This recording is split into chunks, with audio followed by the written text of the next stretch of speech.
cette section ici, je vais demander, de temps en temps, check la caméra. OK. Parce que c'est fort probable que je parle plus que 20 minutes. OK. OK? Alors, si tu vois que ça arrive à la fin, là, dis-moi, on va arrêter et on va repartir l'enregistrement. Donc, la prochaine section qu'on doit parler, c'est alors ici on a fait la calorimétrie.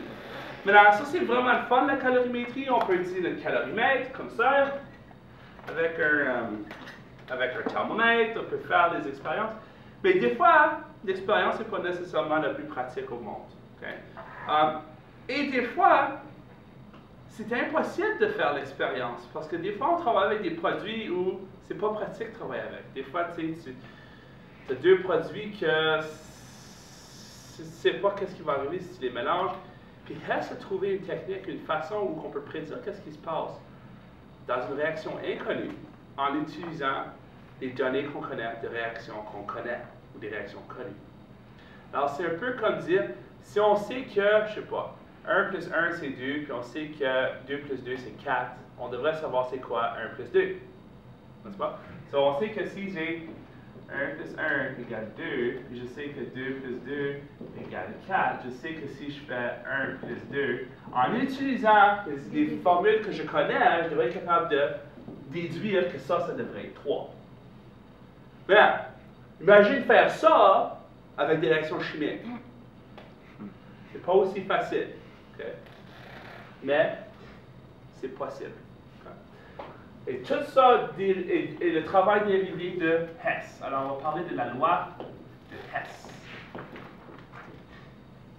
Maintenant, vous allez trouver ça vraiment bizarre. Un autre mot qu'on va souvent parler, quand on va parler de la loi de Hess, on va aussi dire c'est la loi de l'additivité des chaleurs.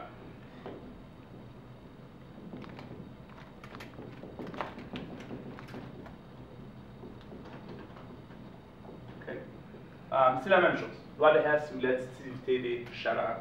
Même 1840 environ qui a fait ces découvertes-là.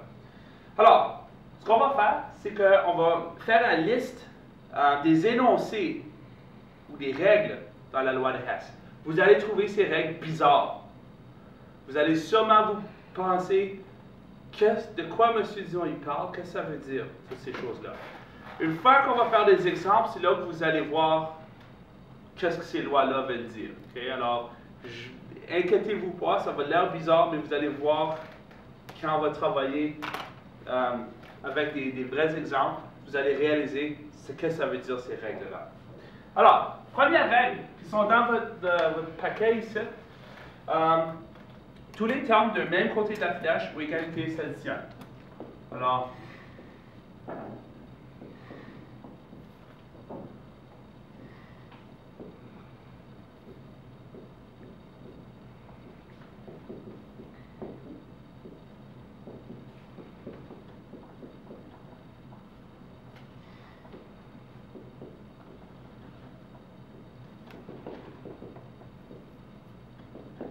c'est la première règle.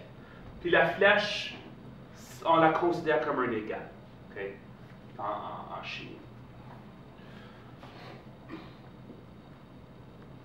Les termes opposés de chaque côté de la flèche se soustraient.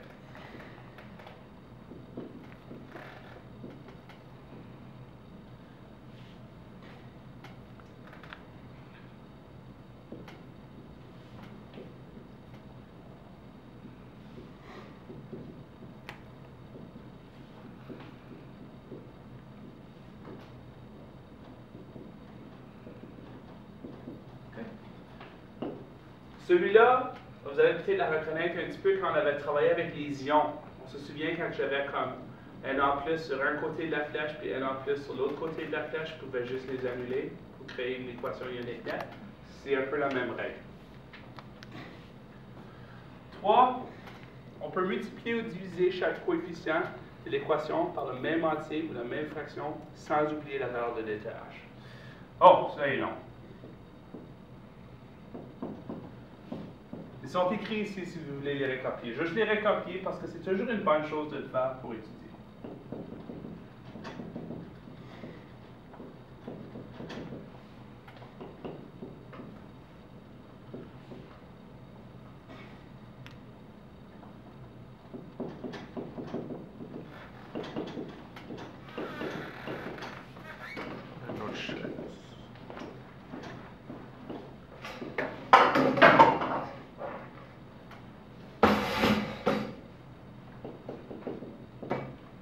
détacher? Non, parce que ça squeak trop. Voilà. Aimanté.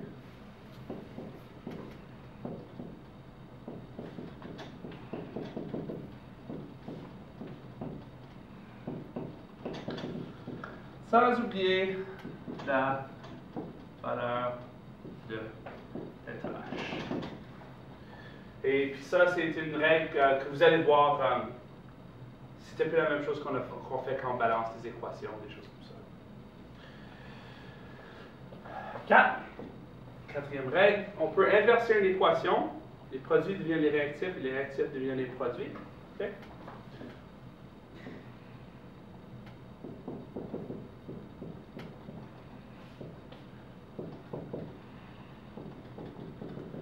Je vais juste l'écrire comme ça. Juste, il ne faut pas oublier, ça c'est juste pour le résumer, ne pas oublier de changer le signe du θH. En d'autres mots, si je prends une réaction, puis j'inverse le sens de la réaction, ben, si j'ai une réaction isothermique puis je la fais à l'envers, ça devient maintenant une réaction endothermique. Alors je dois changer le signe de θH si je change le sens de la direction, le sens de la réaction. Et 5, il faut tenir compte de l'état de la substance. C'est ici où que les états peuvent nous piéger.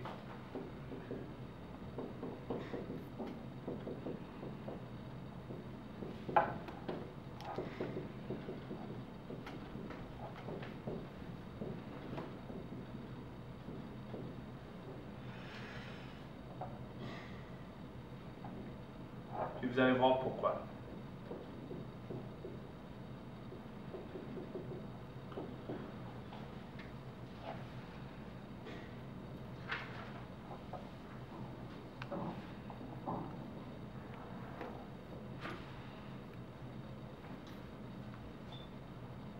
Alors, je vais vous laisser copier ça, on va arrêter la vidéo, puis on va recommencer après, comme ça.